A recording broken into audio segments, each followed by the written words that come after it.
I've got to be in Foxton for a prize giving tonight at quarter. Yeah, Bernie, we're live streaming. Oh, of course, it's public. Yeah. Oh, you've already started. Okay. Right.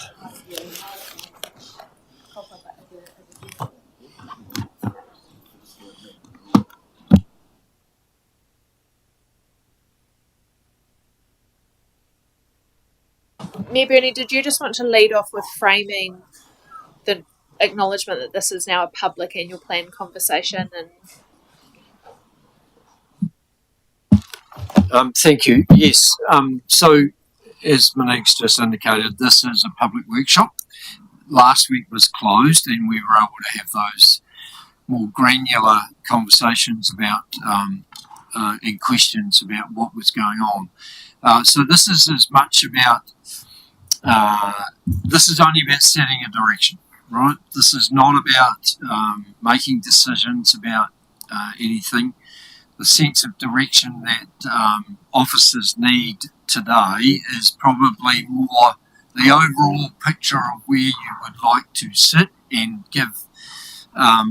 So if you're comfortable with envelope 1, then signal that. If you want to dive deeper into some of the other envelopes, then those are the sort of conversations in a general sense that the officers need direction on, so that they've got some clarity around where they can position how we move forward in terms of community and what an annual plan consultation looks like. So you've all had an opportunity to look at the calculator and hopefully get some sense of where you would like to be in that space. And probably, I don't know how we're going to do. You want us to give you a sense of where everybody sits right from the start, so that we've got, you've got better clarity, rather than talking about it for half an hour and then everyone thinking that that's where they want to land. If we do that sort of straight up. Yeah, look, good suggestion, Mayor Bernie, and thank you for that frame for elected members, just about acknowledging we're in a public environment versus last week we discussed some quite sensitive information, particularly that's commercially sensitive. I think what would be helpful is just for officers just to hear from elected members. We obviously heard some feedback from Councillor Olsen via email about his comfort with envelope 1. We know a few of you have played in the budget calculator. We're keen to kind of get some early reflection. Our intent will then, once we've heard from that, we're going to take you through a quick fire of the capital program and fees and charges, but then shift back up into what's the steer you want to give us?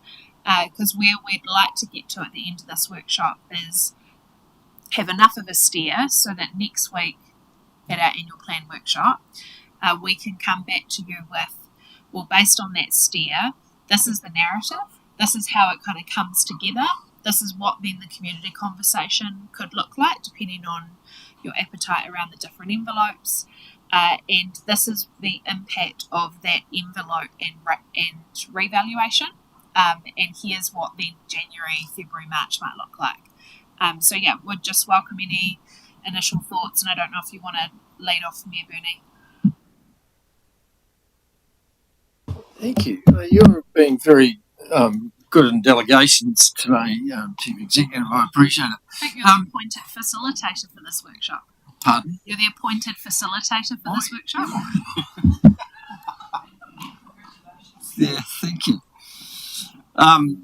Look, I just want to acknowledge the fact that we've had this substantial number of options placed in front of us, that it hasn't been a closed shop, that we have had the opportunity to dive in and dive out of a whole lot of different scenarios and hopefully get to a space.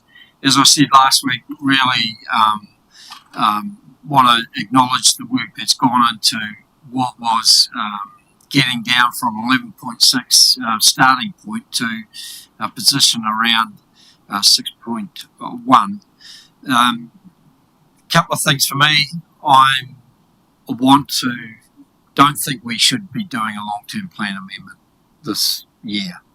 I'm strongly against just doing something like that for the sake of maybe saving a little bit of money, which in the end is going to cost us a lot of money to actually do. And we've seen what Monique sent to us in terms of the costs of what the different scenarios would be. I would love to get down to a number that had 5 in front of it. And there's only 0.2 between 6.1 and 5.9. But I'm open, obviously to that. But I think around that 6 mark is where I'd certainly seek to land and would be comfortable in presenting to the community a number of options that where we are basically saying, this is where we think we can find some savings and start that journey towards that 2 to 4% that we're going to have to be looking at in 2 or 3 years' time.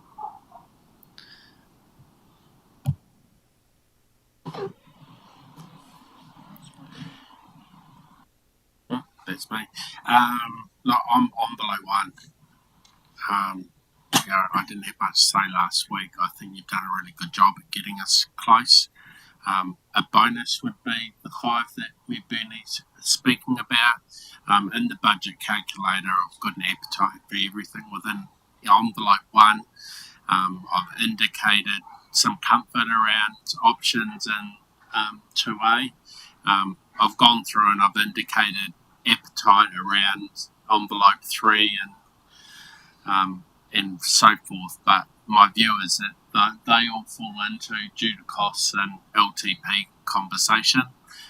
Also, I think it sends a clear message already with the reduction that we're proposing to our community that we are keeping to our priority of the financial constraint, getting down from a projected rate to 5 point something, 6 point something is already a strong indication that we're making a really good trend towards being in a position of meeting the any rates keeping requirement that we're going to have. So that's where my comfort level's at. I'm happy to horse straight on to A items to maybe get us down below, but other than that, don't want to tweak too much more than that.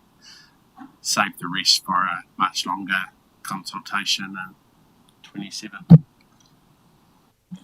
I didn't get to and can't work out. I'm technically challenged on this one, but I'm definitely in favour of envelope 1 and would certainly consider envelope 2A and leave everything else for long-term plan consultation to maximise savings.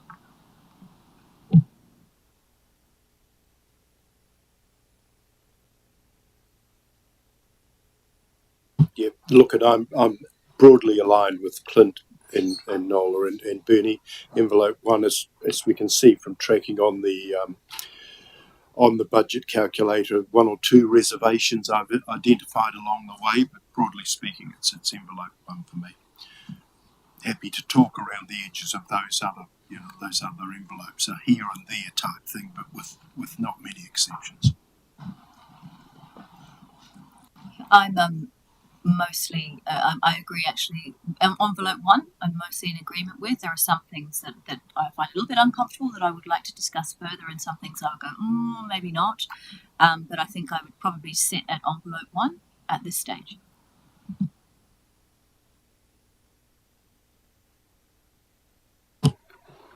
And I would agree at the moment. I'm leaning towards envelope 1. But yeah, definitely consideration and conversation around envelope 2A.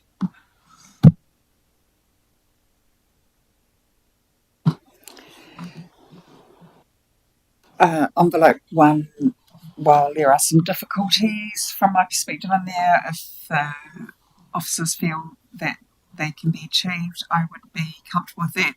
I don't really have an appetite to go out again for consultation or to do an amendment. I don't think that's what, I think we've sent a message today to the district that we are going for growth, that we're being fiscally responsible. I think by looking at envelope 1, we'd be sending a really clear message that we're looking for savings, and I would like to have more time to consider the other envelopes, what they mean, and not include them in part of what we do for this year.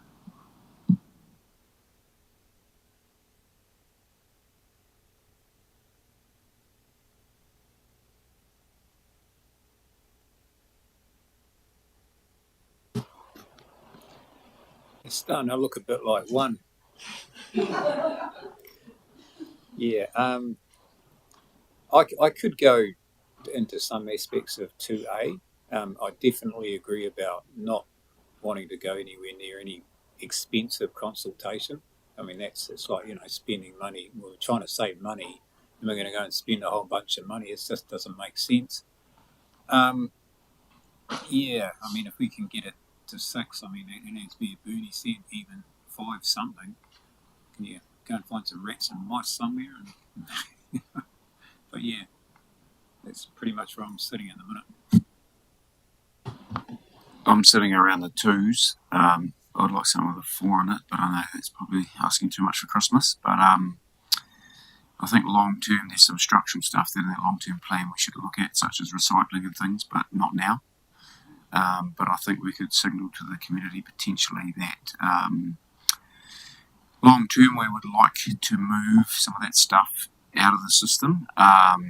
But for now, we're just going to have to kind of deal with what we've got until we come to that, because the cost is too prohibitive to go through that consultation process.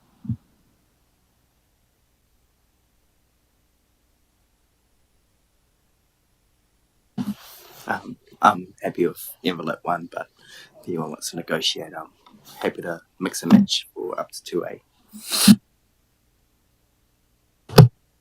Yeah, I'm in the envelope 1 space as a means to avoid consultation at all cost, because even at $500,000, that's almost 1% of rates, and I have zero appetite to spend money on that when we're trying to pick pockets for $5,000, $10,000 here, so zero. What I am open to is there are definitely some things I'd like to think about subbing in and out of envelope 1, because things like, as an example, so this is just an example, is like reducing cleaning of toilets, really visible to the community, saving $50,000. Is it really, really worth it? When there might actually be something. So there's a few things inside 2A and 2B that I've kind of gone, well, I'd rather horse trade for those. So that's where I sit. Anyone not spoken? Kia ora. I support envelope 1. I am a bit concerned about the Shannon Refuse station closing and the effect and impact it will have on our community. And also just around the cleaning of the toilets and maybe the maintenance, parks and recreation around the town. An idea to, and the community has discussed this many times, about bringing the contract back to locals to manage, which will ultimately cut costs right there. So, kia ora.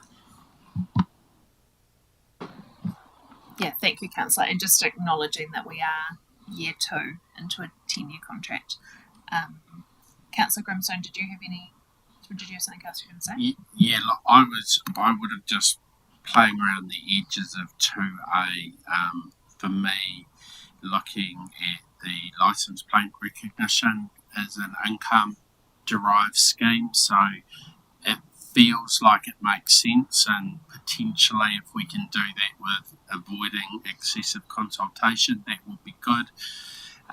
I also quite like the look of the eyesight conversation as well, and they seem to potentially would enable us to maybe trade out some of the envelope ones that we're saying may have a boom aversion to. But ultimately, though, I think the reality is we do need to start sending these signals that levels of service do look different, which might mean dirtier toilets or longer grass on parks. So, we can't continue this messaging that, yes, lower rates, we can make that work, but this imagination that everything else stays the same. So, I'm open to be convinced around cleaning toilets or not, but I think there's also that key message to the community that goes with cutting that service or reducing that service. So I wonder, that's been helpful because there is commonality in it. While you're not making a decision, the giving us clarity means that we can then come back and give you more. But maybe if I just replay what I think I've heard, and then I'll emphasise this in next steps at the end of the workshop, because I do want us to go through the capital program and fees and charges. But I think what I've heard from council broadly as a steer is that you recognise the significant cost associated with a long-term plan amendment and an annual plan consultation process, and you want to avoid that if possible, because you'd rather bank the savings that you can do by sticking to the plan and committing to the work that staff have put in front of you that says we could do it within this. I'm hearing broad, when I use the word support, I understand and appreciate that there is deep breaths and swallows with that, because it's not about support as in cheerlead, but you accept and understand that envelope 1 doesn't have a significant impact on levels of service that is in a way that triggers consultation. But what I think I'm hearing is that maybe when we come back to you next week with a framing of the narrative and this is what it could look like, you would possibly you'd like to see from us some different pick and mix options between 1 and 2A that serve that outcome of not needing to consult with the community, might get it into the 5 point something. But I recognise in looking at the budget calculator that the public toilet cleaning thing is something that a few of you definitely have allergic reactions to. And when we offer you those pick and mix options of 1 and 2A, we might pull out of the things from 2A that we could achieve without consultation. Or, for example, we might offer you some options that reduce some of the spending within 2A. So an example is, like, 2A offers you an option around cutting climate change funding. The pick and mix option between 1 and 2A might be, we say, reduce the amount from D to D. Would that be helpful if we do that work between now and next Wednesday to essentially take the steer, let's not consult, let's bank the work that's been done, let's look at a different mixture of options that pick out those things from 2A and 1 that look to try and get a feel for where the table don't quite like some of the things in 1 or 2A. Sounds super sensible, but as a first step, it would be really useful for elected members to kind of fill out that calculator so that you can kind of identify where there is consensus or where something's quite contentious. Because, to be honest, I have no appetite to just get into debates about like lots and lots, like $10,000 items and $5,000 items. Like, it's just, and so unless it's real clear consensus, like, let's just not waste time. And the other question was going to be, in terms of those numbers you sent around about the process cost, are they budget or are they additional to what's, because there's already an element of budget, can any of that budget be used to offset or direct or? applied as an additional saving? Where it's a direct cost, but not where it's officer overhead time. Like, because essentially what we're saying is you reallocate that to make other stuff happen, to get your mission going faster. But there's been the mayor and a couple of councillors have basically said, come back to us with something that starts with a 5, is what I'm hearing. But to look at, I know you didn't say that, Councillor Gray, but you'll be around the table to contribute to long-term plan discussions in a rate-skipping environment. That direction gives us clarity on what would be helpful ahead of next Wednesday, because it's next Wednesday where the conversation's about, I liked your lean word, Nina, I wrote it down, leaning towards steering. Next week I'll be asking you for direction, not a decision, direction. Okay, so with that steer, and we'll remind you of the steer at the end of the workshop, I'll hand over to Jacinta, who's going to get straight into capital program.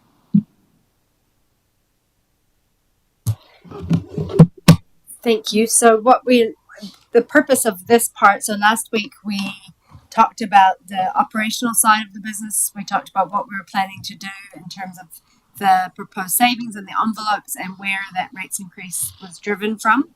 The intention of today for this first part is to talk you through the capital program. So highlighting again that in terms of what's proposed in the capital program is $40 million for next financial year. So the intention and that lets us be just under the limit in terms of where we are with borrowing. So the intention of today is to give you a broad overview. Each activity manager or the GM is going to talk you through broadly what's included within that $40 million program. And then we'll move on and have a bit more of a discussion about fees and charges.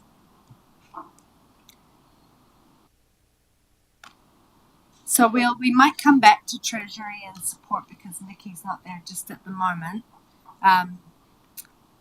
So we'll start. I can speak to it generally, sure. Okay.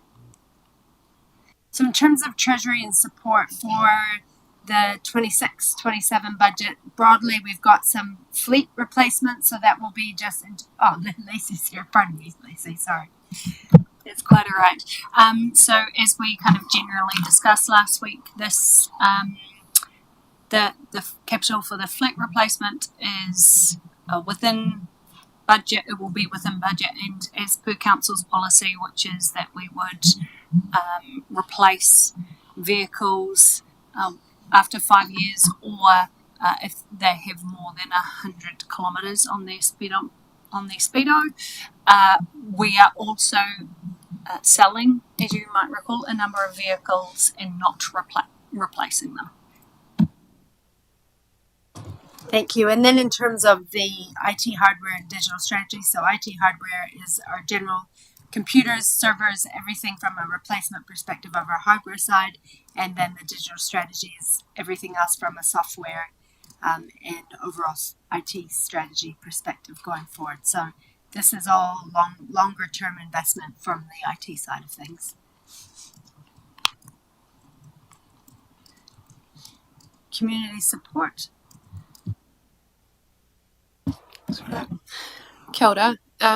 So we've forecasted 72,000 for capital expenditure for community support.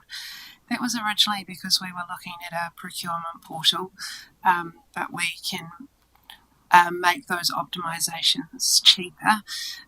We since have had some need for further investment in the HNZ website. We're changing the provider that hosts the website. We've also got some improvements to be made on how we attract leads to that website.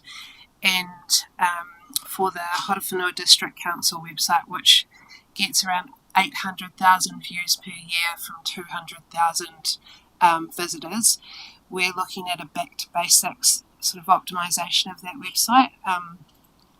So yeah, we may not spend it all, but that's the budget that we've forecasted. Thanks, Lisa. Now, community facilities. Thanks, Jacinta.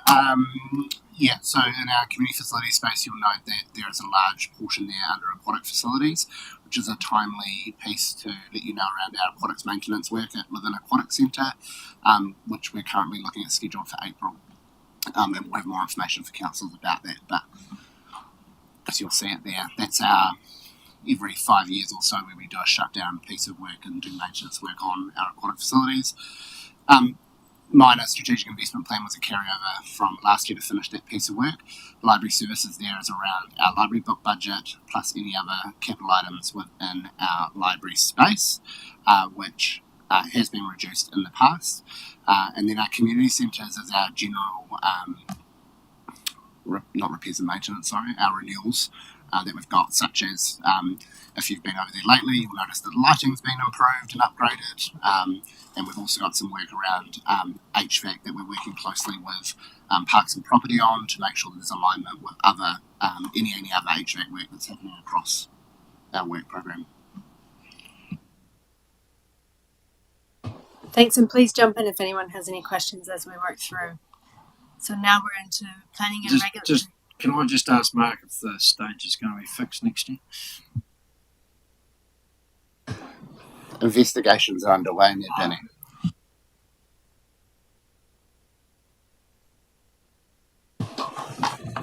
Kia ora koutou. So this is three areas in my areas. So parking, this is around replacement PPE, so body worn cameras, but also some handheld devices. We are holding off on replacing some of the handheld devices pending council's decision around potential licence plate recognition software and whether we might need to just make sure that there is compatibility there.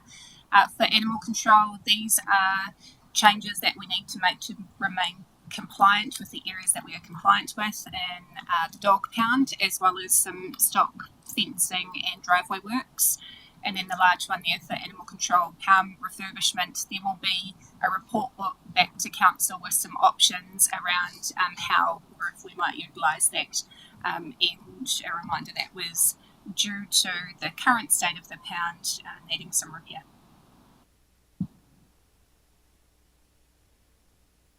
Thanks for that. I'll pass over to Daniel as a start. Community infrastructure. Lacey again. That's right. So this is the community infrastructure activity, which is, as you can see there, reserves, cemeteries, fencing, playgrounds, sports grounds, and Tara Ika Reserve. So Tara Ika there is delayed. Daniel might have some additional context around that one. But the one of the other key factors within community infrastructure is that this is the first year where we see that strategic investment growth fund, which starts next financial year and continues for 20 years, and was the purpose of the strategic investment framework. So we have the dashboard now, and that will be helping guide councillors on how we spend that money.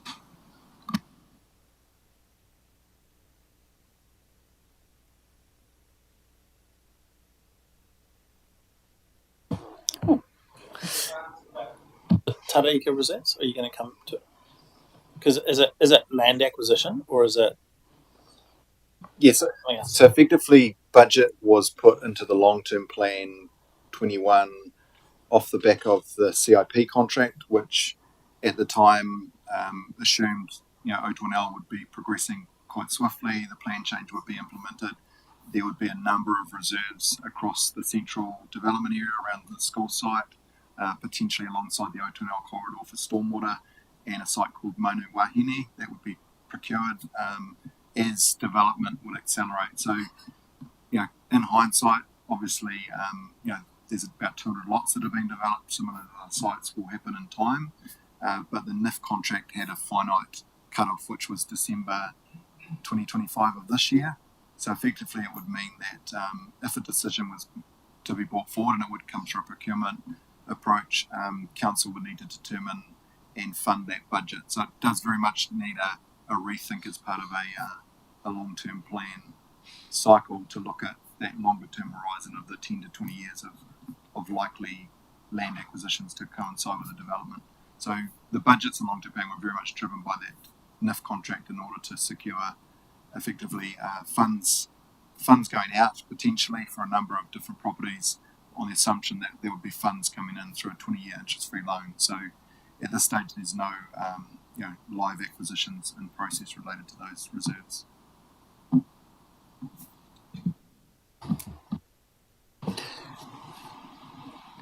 Just because obviously we're talking about reserves that haven't yet been built, let alone purchased, but I'm picking that when we come to a Tara Eka Reserve conversation, we'll be overlaying that with what's sitting within the strategic recreational plan to understand what their needs for that reserve from a district perspective fly in, because obviously that will influence how a reserve might be brought to life. Correct, because there's a difference in terms of the scale of reserves within the Tareka plan change and what's perhaps set out in the strategy. So the long-term plan would provide a great opportunity to reconcile that and seek direction from community and elected members.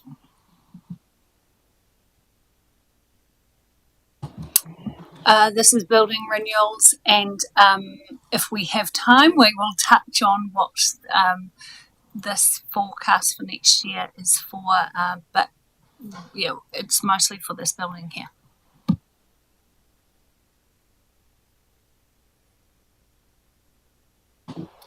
Just quickly cover off roading and Three Waters with some context around numbers.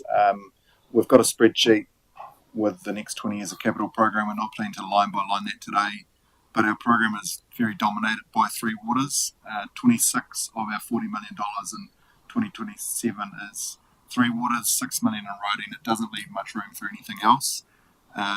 So I will kind of speak to two key projects in the water space around the Levin wastewater treatment plant, which is up a third of our budget, planned for $52 million over the next 5 years.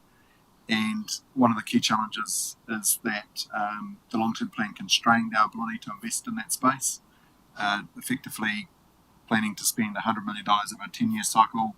As we move to a water services entity, there's an opportunity to accelerate that, but there's some very imminent risks around that particular plant that require us to keep planning, particularly around dewatering and sludge digestion. So there's very little change, although they're big numbers, there's very little change proposed in our budgets for 26, 27. There is an emerging project in the water space around a new Levin reservoir, but those are effectively the two marquee projects that you'll certainly hear a lot more on in the new year, and there'll be a number of procurement decisions associated. But yeah, other than that, there's no significant change, and as we move to long-term plan, it will look significantly different when you remove that waters investment from it. Question. What would happen if we wanted to bust our self-imposed borrowing limit for that final year around waters? Like, what does it require? Would it require LTP amendment? Yeah, okay. Even by a little? That would require an amendment to the financial strategy, and even if you didn't amend your financial strategy and you did it accidentally, ultimately it would impact our credit rating. So I would not advise you on it. Let's stick to our financial strategy, which is one of your core priorities that you adopted today. Also noted, relating to the wastewater plant, we spent some time considering alternate options for locations. That means that we're in that cycle of now planning for the long term. Even if we actually had the funds, it's not a matter of in the next 6 months pushing the button on that. So it is very much an opportunity to test how we bake in, how council may choose to bake in projects as it moves across the Central District Water, which provides the headroom to deliver, and whether that's just handed over for decisions to be made or statement of expectations around certain projects are covered off. So very much an opportunity to test how that could be implemented as well.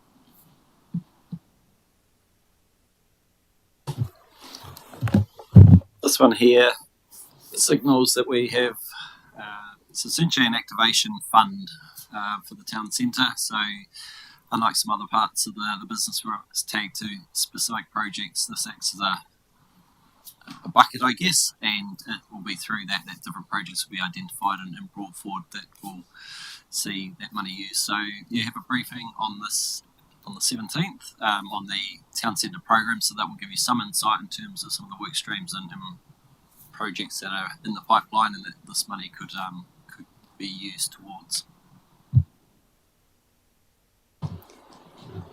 Thanks, David. So that was our whistle-stop tour of the capital program. Does anyone have any questions before we move on? Okay, these next ones we're not going to cover in detail. They're really a replica of the key slides that we discussed last week. So they're highlighting again where we sit in terms of the rates increase at 6.1, and that's relative to the 11.6% that we were proposing as year 2 of the annual plan last year. These two are more for your information, just to give you again that guide of what was driving the rates increase for the 6.1%, and just highlighting again that depreciation funding, depreciation interest utilities, and reducing our debt-funded operating costs to get to our balanced budget is alone 9.5% of that 6.1% rates increase. Once we get past, in terms of sticking to our financial strategy, when we get to year 27-28, that impact reduces significantly because we're no longer catching up for those years where we haven't been doing that before. So that will change once we get to next year, after next year, and we reach that balanced budget position. So now, in terms of fees and charges, I'll start by introducing overall. We have Burl, which give us the indices, a local government cost index that we apply in terms of driving what is a reasonable level of increase for our fees and charges. We also use that. While we don't apply inflation, we haven't applied inflation to our budgets for this next financial year in terms of costs. We do from a revenue increase perspective. The key reason for that is to make sure that we're gradually increasing fees each year so that it doesn't need to be any big spikes in those fee increases. So that gives you an indication of it's done at an activity type level or a service level area, and that ranges from 2.1 to 3.1 in terms of a increased level for those fees. Now I'll pass to the team who will talk through some of the key changes. Yeah, fantastic. So obviously the removal of the fees for Levin Memorial Hall and Foxton Memorial Hall makes sense given they have been sold. The Mahi Space annual membership there it seems like a high increase. Last year, for context, the Mahi Space became council funded. It was an externally funded project, which then therefore allows us to charge for that. We went in at a really small rate and we got uptake from that. We've got some members and memberships, and some of the feedback we've had is it's very cost effective. So there's an opportunity there for us to increase that, which is why it seems like a high percentage increase, but still, in our opinion, very affordable. And there's still some stuff around the meeting room fees that allows us to streamline just the way because when you look at the schedule, there's quite a few charges for meeting rooms. There is a possibility of streamlining that, which, in my view, will allow for a potential increase. And some fees in the library services remain unchanged because they're less than $2.50, and then when you apply the inflation, it's minimal, and so it doesn't actually make an impact, which is similar to the next slide, Jacinta. Same in our aquatics facilities, so where there's a very small fee for something, the inflation hasn't allowed it, triggered it to increase. Parks and Reserves, this is dependent on the decision of council. I can't actually remember which budget envelope this one's in, but there was the proposal to currently field hire by schools and juniors. Anyone under 18 is free, and so there was a proposal to start charging the same amount for adults. So yeah, that's dependent on a decision from this table. And then in terms of cemeteries, So just on that, from memory, it was envelope 2B, and kind of the initial steer we've had today is that we're coming back to you with options of 1 and 2A.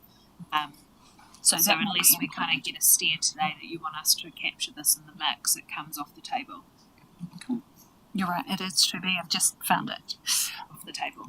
And then cemeteries, it's the increase for the cemetery fees are ranging around 5%.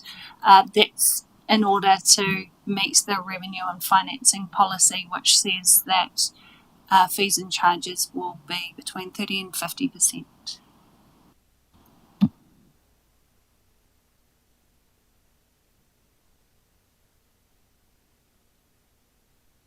Pass over to Blair in terms of regulatory fees.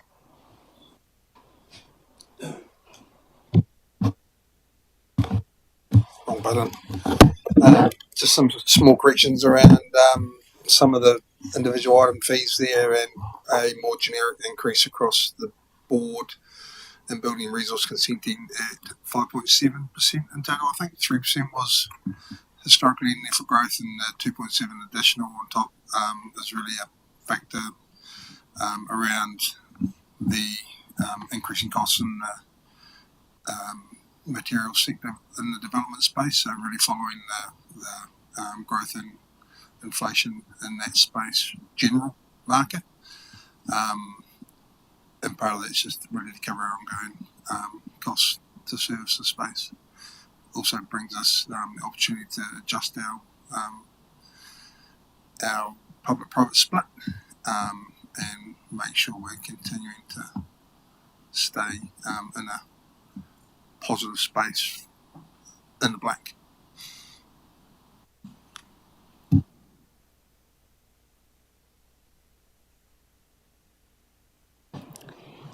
So a couple of changes in my area, or some proposed changes in my area around the structure for fees and charges for dog control, and that's on the back of the new dog control policy and bylaw that was adopted earlier this year, and the new responsible dog owner approval process. And so we've introduced a new two new fees for desexed RDOA and entire RDOA that is in there. The desexed fee is based on 70% of the entire fee that would need to be paid, so there's some changes in that. Other fees have been worked around to ensure that there is consistency with the amount that we're charging and the RDOA, so that's been included. For parking and environmental health, in the environmental health space there have been no changes, just pending the hospitality review that's happening at the moment, and so those fees will continue to, we believe, meet the revenue and financing policy. For parking, similar to Mark, where the amount is less than 50 cents, that we would be increasing it to.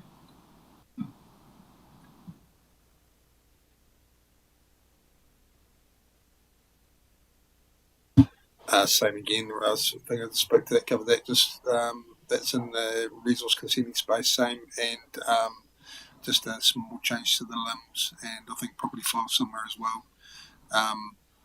Just to really align to our cost to deliver.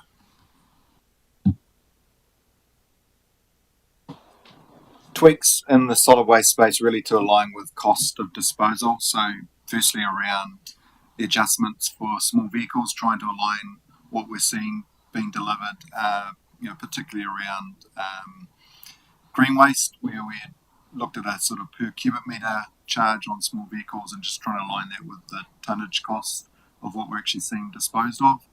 So there's a minor change there, which is significant in percentage wise, but in numbers terms, it's going from $13 to $21 for a green waste per cubic metre. So really just trying to align costs with costs for disposal. There's also the opportunity now through the Taiwai scheme to collect tyres at transfer stations and dispose of them through to Taiwais, or a supplier who got a goal to eliminate tyre waste across the country. So there's a new market there, an opportunity to utilise that service.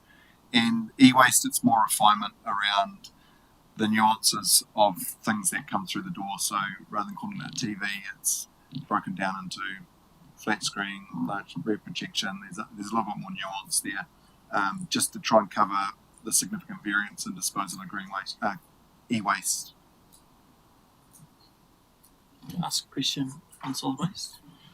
So Councillor Pitu before talked about inside envelope 2B about the Shannon transfer station, and I have some sympathy for the position, but the issue is the facility itself is not paying its way, and so is there a way to address some of that through fees? Like, because we have heard previously that people from outside of the district are also coming to that location and disposing of waste there because it's cheaper than other places. So how can we, like, I have strong appetite through this fee exercise to not necessarily solve the entire problem, but somehow address it, whether it's a, I mean, I don't, like, this may be getting too complex, but I don't want to have like a local fee, but, you know, like there needs to be some way that we can stop the district subsidising solid waste costs for out of district people and making sure that it better reflects the true cost of providing the service. Am I getting too down the path in terms of the bigger picture of stuff? Can certainly go away and have a look at that to inform those decisions around envelopes with some more information. I think, yes, anecdotally we've heard about the external people coming to utilise the facility, but ultimately it's the cost to manage that service, to have the staff there, to have the machinery. It's all of those overhead costs. So in some ways, just simply trying to disincentivise people from outside the district utilising it doesn't really solve the bottom line of the cost to deliver that service. But we can absolutely look at what would happen if we were to ratchet up some of the gate fees to try and offset or increase revenue, and what impact that might have, which could effectively be the same result, that people would then decide to drive to Foxton rather than utilising the Shannon facility, and may not address those overarching concerns that the community need that facility. So we can absolutely come back with some numbers around that. I wonder whether it's because in acknowledging that it's a level of service, so to amend that level of service is consultation, and that it's not the steer. Fees, I wonder whether it's as simple as us coming back to you next Wednesday with some options around like proof of address and in district, out of district, and so you could add that's quite, we had it in Hawke's Bay, it's quite common, so we could just we'll have to chat to the team about what that operationally looks like. We'll come back next Wednesday with options. I'm not anticipating a huge amount of work or anything like that. Just, it's like a small settings change, because I think as part of the long-term plan, eventually there should be consideration of the facilities and what they value they add, because the alternative could be that it might be better to shut that facility and have a local special Shannon rate at a different facility. You know what I mean? Like, so there's options that should be through the lens of an LTP, but small tweaks here, on the table. All contract Shannon people, locals. I don't know how long the contract with, is it a private contractor or, that's another option. Also, I know that Shannon doesn't have a weighing capacity for their rubbish, and that's probably why everybody comes to Shannon. We're only open for 4 hours on a Sunday, but within those 4 hours, 10 o'clock to 2 o'clock, people know Sunday. They're all heading to the dump, including our local marae, regularly use it for big functions. So that's just a bit of insight there and some ideas. Thank you. So that gets us. So we've covered everything we wanted to today. So thanks for the guide. I think we were literally going to touch on the envelopes at the end of the conversation, but it was really good, I think, to have that conversation at the start. So where we've got to now is we've had the conversation about the capital program. I've given you that insight. We've been through the operational budget in detail. You've had a look at the different budget options and clarifying in terms of the fees and charges that are proposed. They allow us to meet in the boundaries of where we've set the revenue and financing policy to be. So if we weren't to go ahead with any of these fees and charges, that would mean to maintain rates at where they are, then what I should say is they need to stay at the level that's being proposed to ensure that we can keep the rates at 6.1%. If you hadn't been in favour of any of these fee increases, then we would have needed to look at a higher level of rates increase to be able to carry on. Councillor Jennings, did you have a question? Yeah, I just got a question about fees. I know we're kind of penny pinching and this is down in the weeds, but I really would love a bit of an overview next week of what is the scope for adding in a fee for postage of the rates bill, because we're putting user charges on everyone else, like credit cards, all that kind of stuff. So if you still want to get your rates bill posted to you, what does the fee look like? Because I know at the moment it's subsidised by the general rate, but we want to incentivise people to get onto email things, and I think by introducing a fee is the fairest way of doing it. I know that it's not huge amounts of money, but it's still tens of thousands of dollars that we spend on postage that could be avoided and that people should ultimately pay for. Yep, we're happy to. We can come back with something on that next week. That's fine. So in terms of where to now, so next Wednesday we'll talk to you about getting that clear direction on the rates increase and the envelopes that you're comfortable with. We'll come back to you with those options of what could change between envelope 1 and envelope 2A to allow us to be at 6.1 or slightly below. And then we'll talk about what that means in terms of a conversation with the community and what level of consultation might be required, if any, given where we've got to today, because effectively what you've decided is a level of envelope today that may not need, other than some of the fees, may not need a formal consultation process attached to it. But we're making the assumption that even though there might not be formal consultation, which is kind of the steer you've given us, you still have an appetite to have a conversation with community and to make sure that they're engaged in the process. So we'll come back with a couple of options about what engagement or community conversation looks like, which is similar if you think about council last year with the annual plan. Like you still had a conversation with the community about the annual plan. Just randomly, do we still have any carbon credits? Yeah. Not that it actually matters. I see the options for those have failed for the last 2 years. We're waiting in terms of sale of some of those until the price hits a decent point, but we still do have some, yes.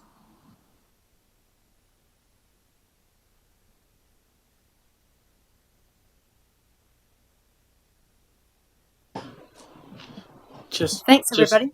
Jacinta, one of the things that I was kind of expecting to potentially come up today was just a discussion around the private-public split of our fees, and if there were any obvious avenues where we're still not quite aligned to shifting it more to private to public. So Councillor Mason's question about getting buried after dark, and the cost of that,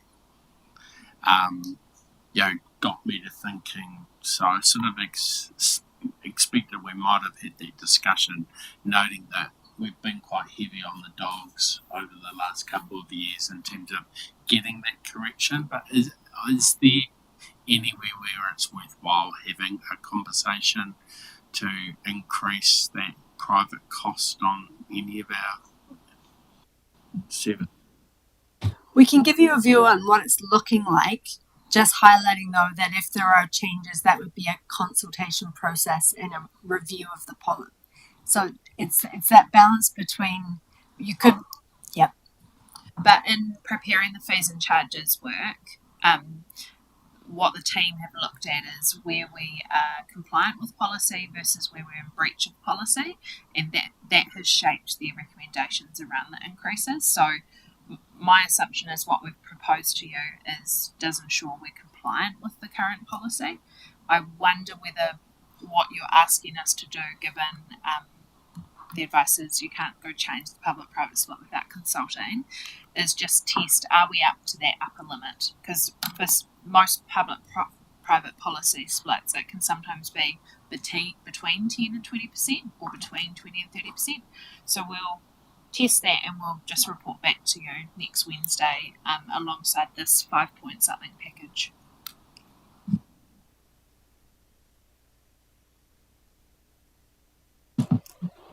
Thank you. It's been really helpful, all the work you've done. Much appreciated. Thank you. Yeah, and I appreciate that, particularly for our new elected members, this feels really fast and it's a lot. And yeah, well, hopefully next Wednesday is another touch point to give you confidence so that you can kind of shift from that steer lean to direction. I'll just mention though that if there's anyone that is newer and there's some questions that you have or some bits that you would benefit from having a little bit more understanding of to kind of round out that understanding, feel free to get in touch at any point and ask any questions you have. Good. Thanks, team. We will move to Tararua Road Master Plan, which Lauren and David are going to lead.